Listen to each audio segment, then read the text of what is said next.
Histoire comment Smoland et Shonen sont nés. Les Smalanders déclarent: au moment où notre Seigneur créa la terre, il fit une étendue de terre plate et fertile, et c'était Shonen. Mais le diable s'était entre-temps occupé et avait créé le Smoland, une région aride composée principalement de collines et de marécages.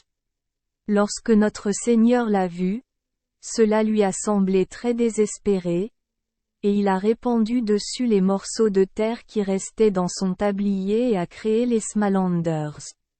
Ils se sont révélés être une race d'hommes remarquables, beaux et forts, capables de prendre soin d'eux-mêmes dans n'importe quelle situation.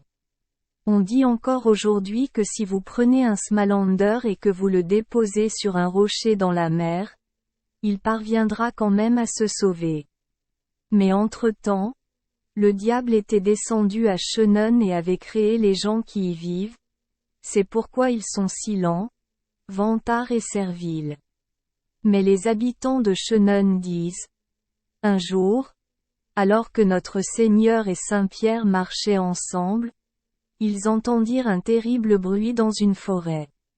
Allez voir ce qui se passe là-bas, dit notre Seigneur. Saint-Pierre y est allé. Et il y avait le diable et un Smalander, qui se frappaient de toute leur force. Saint-Pierre essaya de les séparer, mais ils ne lui prêtèrent aucune attention. Alors il prit son épée et leur coupa la tête. Et il raconta à notre Seigneur ce qu'il avait vu et fait. Non, ce n'était pas bien fait, répondit celui-ci. Va remettre leurs têtes là où elles étaient, et touche les blessures avec ton épée, et tous deux reviendront à nouveau la vie. Saint-Pierre l'a fait, mais il a échangé ses têtes. Depuis lors, les Smalanders ont tous un peu du diable en eux, et ceux qui connaissent le diable vous diront qu'il ressemble plus ou moins aux Smalanders. Note le district infructueux de Smoland et les habitants paresseux et serviles de Shonen, tel que raconté et communiqué par le Dr V. Sidoflund, sont censés être des efforts créateurs du diable, du moins c'est ce que les Danois et les Suédois avaient l'habitude de dire. Et Selma Lagerlöf l'a répété après eux avec des variantes.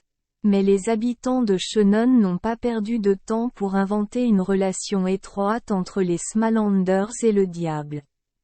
Merci les enfants des Esperluette Croisillon 39.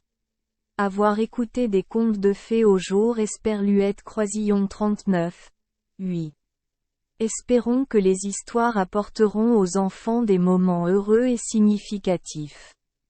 Si vous aimez notre chaîne, veuillez appuyer sur le bouton S Esperluette Croisillon 39.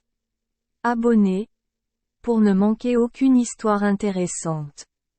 Je vous souhaite une bonne nuit de sommeil et de beaux rêves. Rendez-vous dans la prochaine histoire.